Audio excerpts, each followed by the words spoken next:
చేస్తారంటే ప్రజలను మోసం చేస్తున్నావా, ఎవరిని మోసం చేస్తున్నావు అంటే నీ మీద నమ్మకం లేదన్నట్టే కదా ప్రజలు. ఇట్లా ఎంతమంది దేవతల మీద నువ్వు ప్రమాణం చేసి చెప్తావు ఒకటి.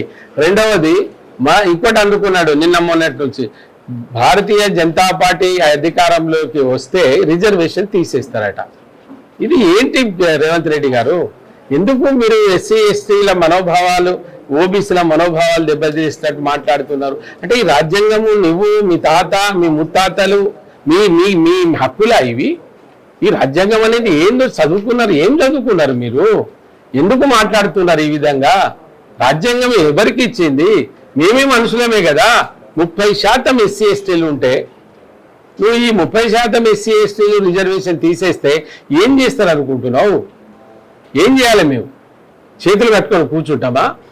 మోడీ గారే స్వయంగా చెప్తున్నారు కదా, నా చివరి ప్రాణం ఉండేంత వరకు రాజ్యాంగంలో మార్పు ఉండదని. నిన్న ఆర్ఎస్ఎస్ చీఫ్ గారు చెప్పారు కదా, రిజర్వేషన్కు నేను వ్యతిరేకం కాదని. మరి అట్లా రిజర్వేషన్కు వ్యతిరేకం అయితే 33% మహిళలు ఎందుకు ఇచ్చారు? ఎకనామికలీ బ్యాక్వర్డ్ వాళ్ళకు 10% రిజర్వేషన్ ఇదే ప్రభుత్వం ఇచ్చింది కదా. ఏమన్నా రిజర్వేషన్ అవమానపరిచింది మీరు, రిజర్వేషన్ ధోకా చేసింది మీరు. 1963లో పెంచినటువంటి కేంద్ర ప్రభుత్వంలో రిజర్వేషన్ 2009 వరకు మీరే కదా. 7.5% ఉంది, 15% ఉంది.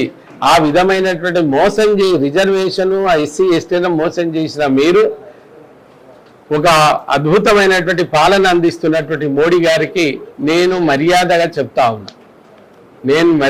చెప్తున్నా, రేవంత్ రెడ్డి గారు, మీరు కానీ మీ నాయకుడు కానీ మాట మార్చుకోండి, మాట వెనక్కి తీసుకోండి. మీరు ఏ ఆధారాలను బట్టి చేస్తున్నారు?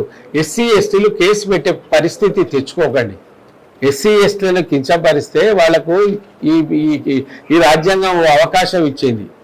వాళ్ళని అనుయంగా వాళ్ళ మనసులు వచ్చేటట్టుంటే ఒక కేసు పెట్టమని రాజ్యాంగం ఇచ్చింది. అది మేము అడగలే.